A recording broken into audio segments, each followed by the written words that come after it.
Health news మీకోసం.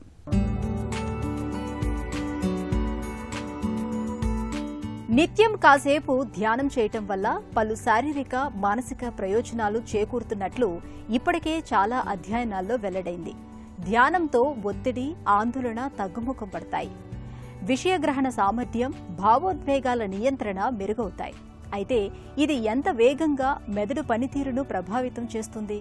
బెంగళూరులోని నిమ్హాన్స్కు చెందిన పరిశోధకుల అధ్యయనం ఈ విషయం గురించి తెలుసుకోవటానికి ప్రయత్నించింది. ధ్యానం మొదలుపెట్టిన 2-3 నిమిషాల్లోనే మెదడు తరంగాల పనితీరులో గణనీయమైన మార్పులు ఆరంభమైనట్లు అధ్యయనంలో తేలింది. ఈ మార్పులు 7 నుంచి 10 నిమిషాల మధ్యలో గరిష్ట స్థాయికి చేరుకుంటున్నట్లు బయటపడింది. అంటే కొద్దిసేపు ధ్యానం చేసినా సరే నాడీ ప్రతిస్పందనలు గణనీయంగా ఉత్తేజితం అవుతున్నాయన్నమాట. అయితే మెదడు తరంగాల రకం, వీటి ఉధృతి ఆయా వ్యక్తుల ధ్యానం అనుభూతి మీద ఆధారపడి ఉంటుండడం గమనార్హం.